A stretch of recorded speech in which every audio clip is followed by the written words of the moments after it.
Je suis allée dans un sommet où se trouvaient des ministres, des PDG, des dirigeants africains et j'en ai profité pour leur poser des questions que les jeunes se posent souvent. Première question, les études sont-elles importantes? Parce que récemment, là, on voit un peu partout, l'école ne donne pas la richesse. J'ai réussi sans aller à l'école. Tu n'es pas obligé de passer par le banc de l'école pour réussir. Bref, on voit beaucoup de slogans qui parfois découragent un peu ceux qui sont à l'école et se disent mais est-ce que je dois continuer ou pas?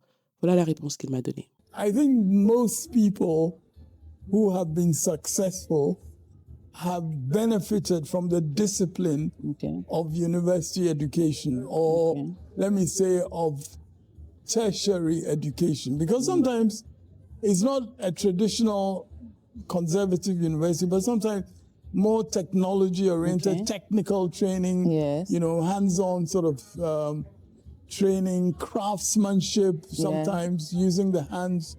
But without question, I think we all benefit from it. the discipline of university or higher education. Because we learn to analyze things, we broaden our horizons around the world.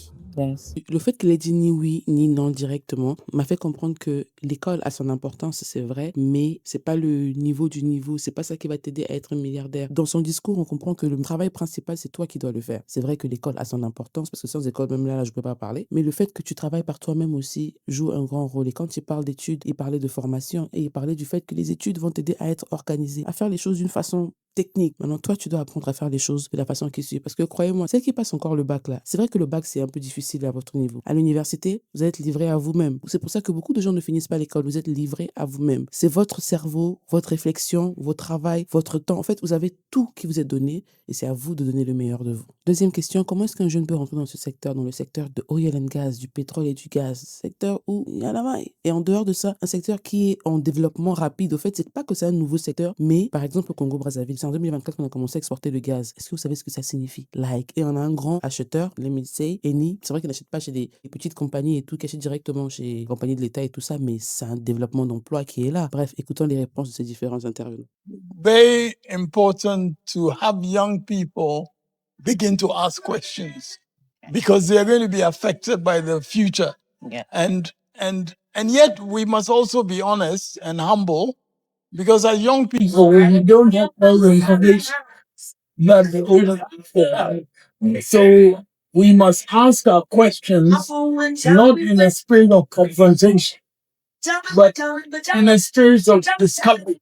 It's trying to achieve from the knowledge that has been built up over the centuries, the years ahead, what is going to be going on for the future.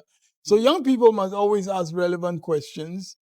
And I think that, when you look at, let's say, I don't know what you studied when you were in university, but when you go into a university program in any profession, in first year of university, you're getting into a lot of new knowledge. You seem to be dazzled by a lot of new things that you're learning about.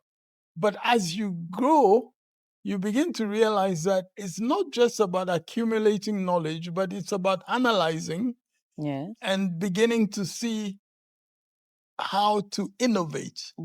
So it's not just the knowledge of the past, but what are you going to create with that knowledge that is going to be new knowledge for the future generations?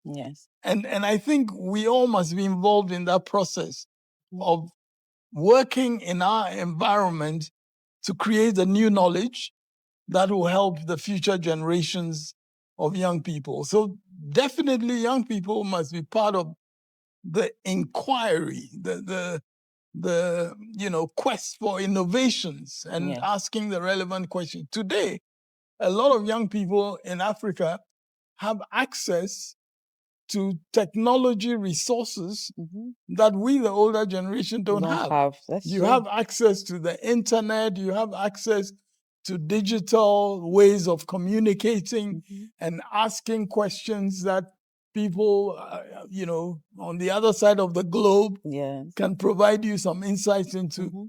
So young people have a capacity which is actually mind-blowing when you think about it. But I think sometimes we're not using that capacity in a constructive way. Sometimes we use it just for fun, you know. Yes. We use it to post nice pictures Yeah. on TikTok or, or whatever, Yes. or Instagram, you know, which is not, I'm not discouraging an entertainment aspect to our lives, but I'm saying that these are tools which can be more useful to gain understanding for us to innovate and do new things. Right?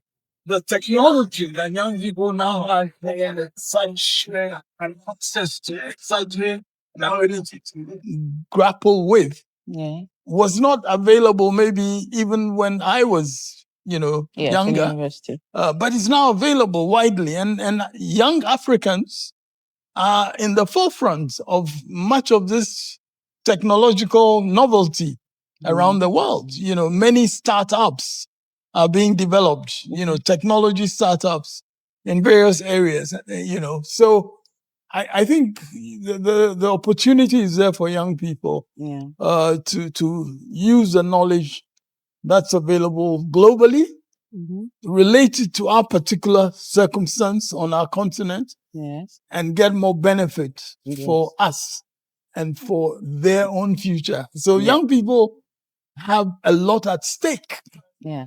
and they must realize that if they don't get involved to make that future better, it's going to be a mess. Yes. That's I think it needs to be intentional. But again, I'll come back. First of all, you actually have to be good, right?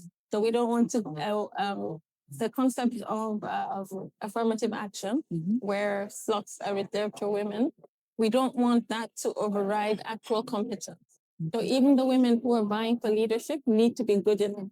And privately, I'll tell you, you need to be a bit better, right? Because even though we're in 2026, you don't want that vision when people think, oh, it's a woman, she won't do it well. Yeah. Unfortunately, men get away with more. When a man makes a Yes. mistake, it was a mistake. When a woman makes a mistake, it's because she was a woman and she didn't know what she was doing, right? Yeah. It's not so bad anymore. Thank God for all the women that came before us, but you have to be good enough. After that, we remove the barriers, right? Yeah. You have to do some self-development to be good. And we have to have talent pipelines. So we have, sometimes they can put a leadership track where they're grooming, you identify the good people and you groom them to become leaders. So it doesn't happen by chance, right? Yes. There's a lot more, but I think we have a few more questions, right? Vous voyez, le premier monsieur Tchatcho Tchaka, qui est un avocat, un grand avocat au Ghana, l'avocat du président, l'avocat de voilà, bref, il a beaucoup de titres à son nom. C'est vraiment quelqu'un, il n'y a pas un Ghanéen qui ne le connaît pas, pour vous dire que c'est quelqu'un de très important. Et il ne parle pas juste pour parler, parce qu'au Ghana, dans les pays anglophones, ils sont vraiment pour le développement de la jeunesse. Quand je dis développement de la jeunesse, ils veulent impacter, en fait, parce que les jeunes, c'est ceux qui vont les remplacer.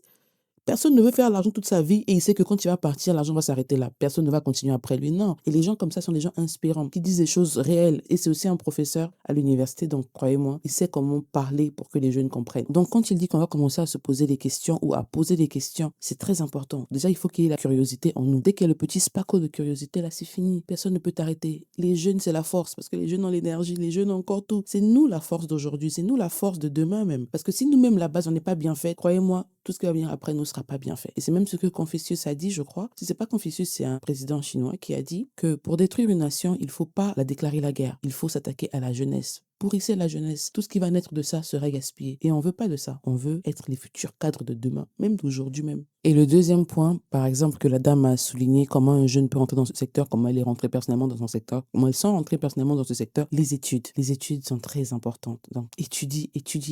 Après, entrer dans le secteur ne veut pas forcément dire que tu veux être ingénieur. Après, ça dépend de ce que toi tu veux. Tu veux pas vouloir être ingénieur et faire des études de communication. Ça marche pas comme ça. Tu fais ce qu'il faut pour aller là où tu veux aller. Tu te bats comme il faut se battre. N'oubliez pas de vous abonner, de laisser un pouce bleu, de partager au maximum. Mouah.